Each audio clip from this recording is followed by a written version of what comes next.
5, 4, 3, 2, 1. This is Deducter bringing you set 6 of CJ versus KT. Again, another must-win game for CJ, and they brought out Where to face off against Perfective. Where is the purple Zerg player here at the 8 o'clock position, whereas Perfective is the yellow Zerg at the 12 o'clock position. There we see Perfective. Perfective acquitted himself well yesterday against Snow with a nice rush. A 3-hatch Hydra without layer bust. Very effective attack. Both players are scouting the correct direction with their overlords. This is a very high pressure game for Where with a clever build against Fantasy in the Pro League some time ago, where he used Guardians, completely surprised and defeat Fantasy there. Well, I felt, even though Ware's attack was quite clever, Fantasy could have reacted better. That is the most notable thing I can remember about him. And so it looks like the fate of CJ is going to come down here to this guy Where. A lot of pressure, and let's see where he can rise to the occasion here. A 9-pool coming out here for Perfective. This is Neo Aztec 3-player map.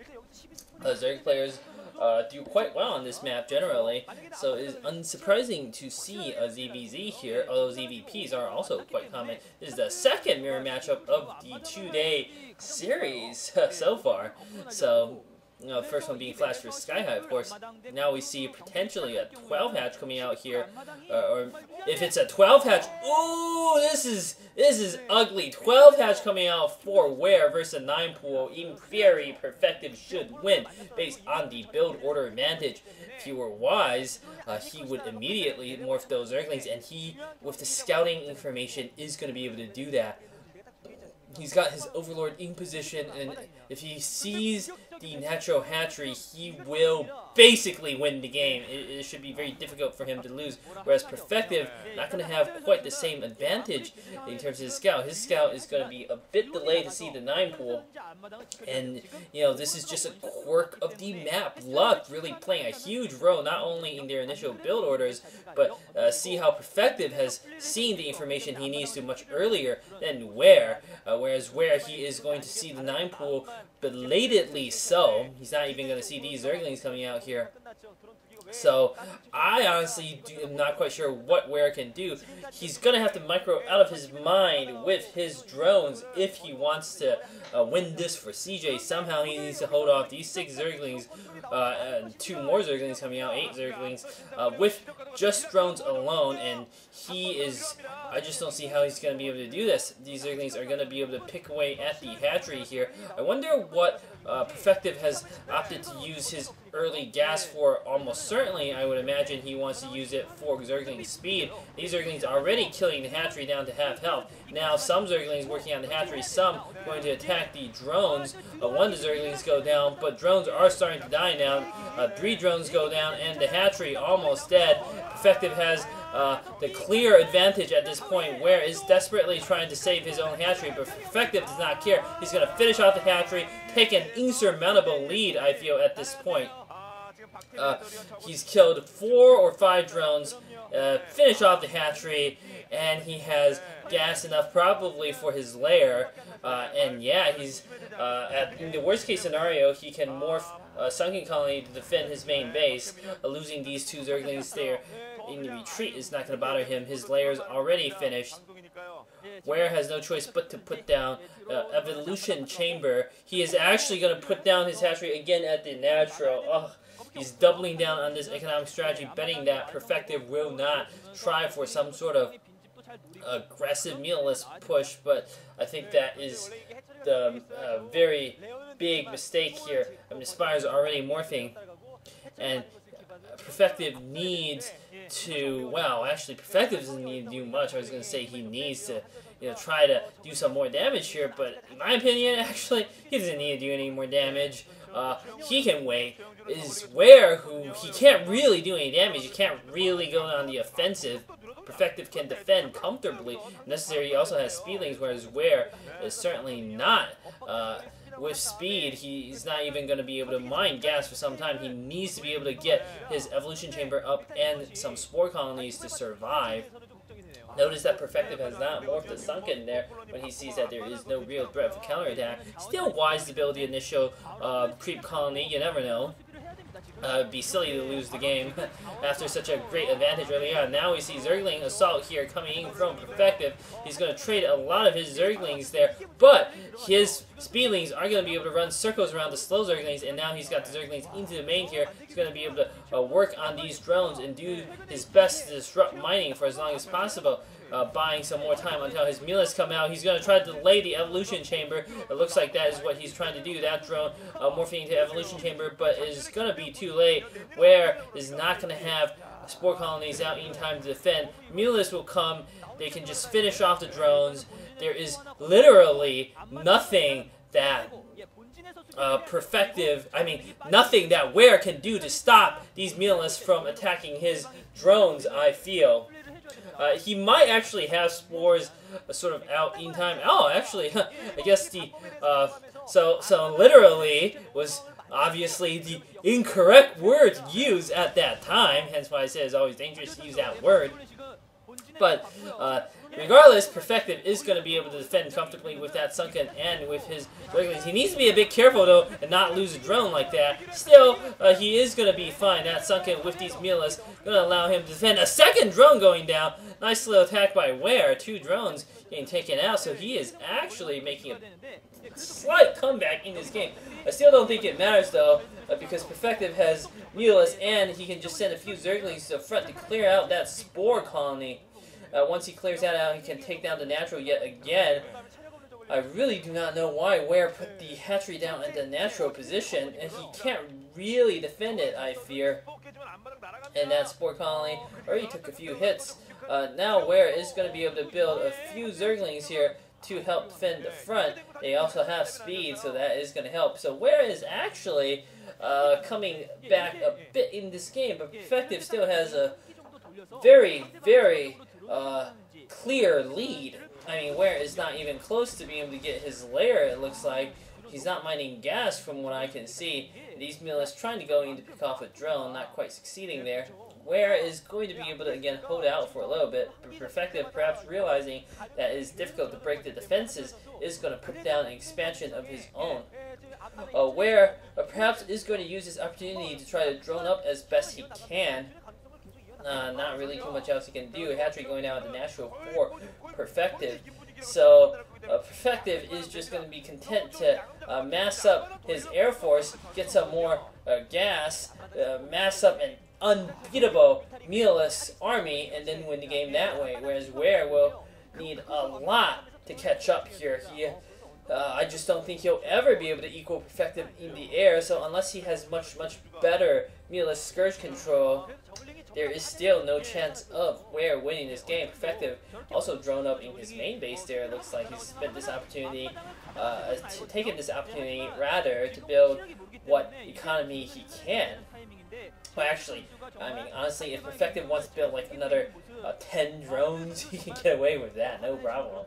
There's usually a little reason in the ZVZ to build that many more drones, but it's not like there's anything Ware can do. Maybe if he somehow sniffs out a massive droning attempt, he could build up Zerglings to try to attack, but Zerglings can't exactly fight Mulus. And Perfective, again, if he can put down a second colony at the front, he's going to be able to defend comfortably.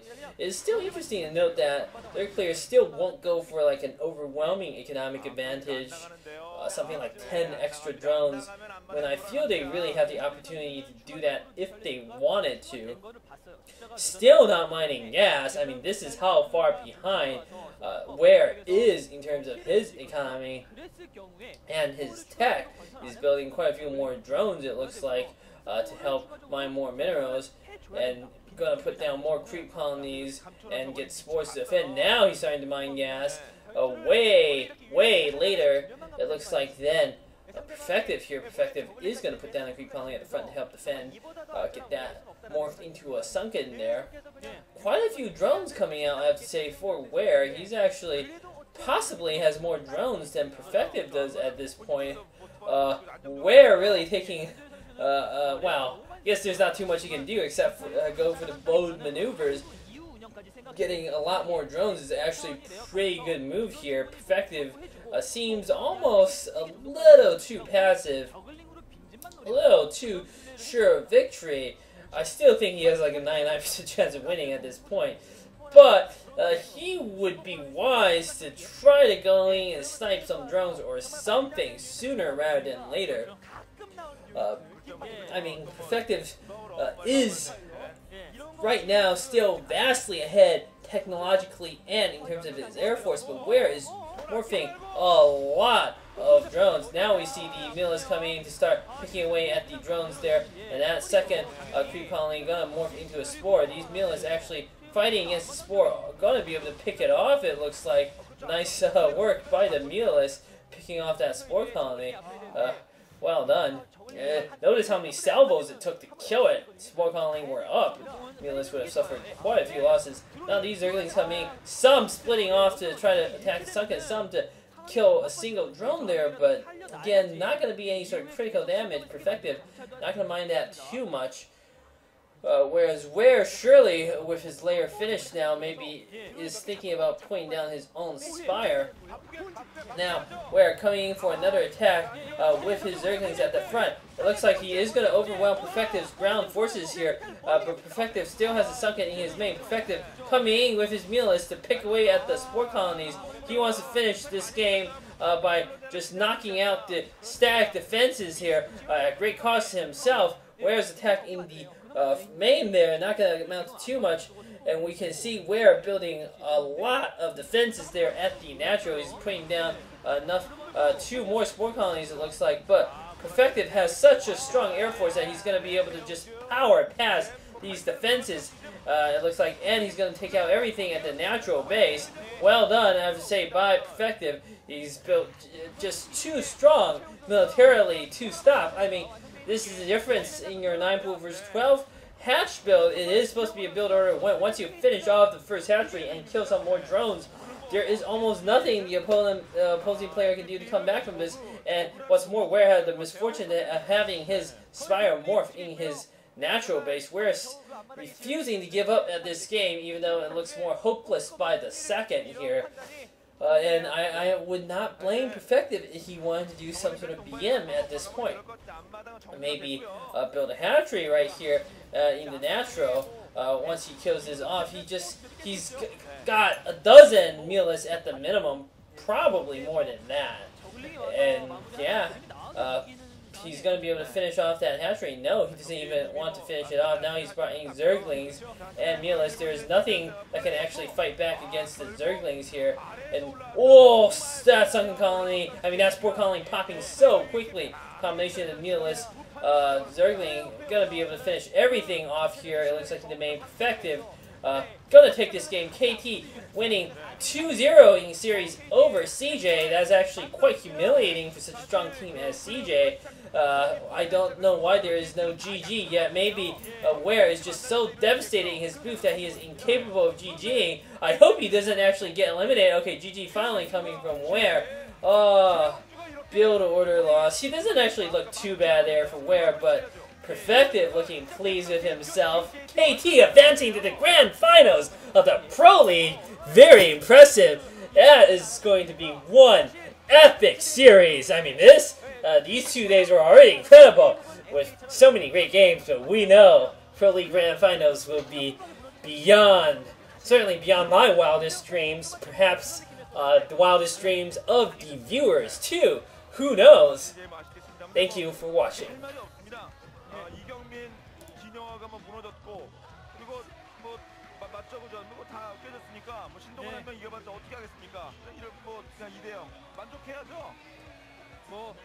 엔트리 자체가 오늘 나빴다기보다는 KT가 정말 잘했다라는 그런 생각이 들고요. CJ 엔투스 같은 경우 2위를 먼저 일찌감치 점해놓고서는 2위 자리에서 기다리는 입장이었는데 KT 롤스터가 포트 시즌을 거치고 올라오면서 팀의 그런 저그라인마저도 강해지고 김대엽이 부활하면서 정말 강한 팀이 됐기 때문에 오늘 승리를 거뒀다는 생각이 듭니다. 이대로 간다면 사실 버스의 시작하기 전까지 4저구 팀이 아니었거든요, KT가.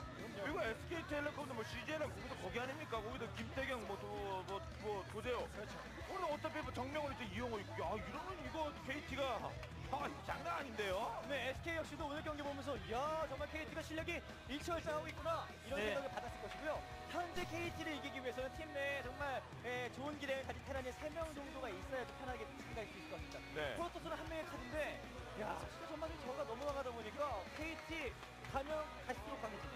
네. 와 진짜 가격도 네. 통하면서 3연전 3조 동안 최용주 마무리 최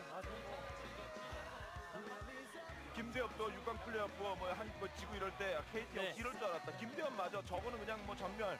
그런데 고간민의 마무리 최에 돌아온 김대엽, 이영호는 뭐 그렇고 김성대도 뭐 잘하지 않습니까? 오늘 뭐 이경민 잡고 예. 어제 또 진영아 잡고 이러면 이 진짜 KT가 정말 뭐 우승빨이 있나요? 네. 옛날에 그렇게 없던 우승빨이 그렇죠. 제가 우승운이. 있을 때 한 번도 하지 못하던 우승. 예, 그래도 시즌만 가도 약체 팀이었었는데 네. 이제는 확실히 알고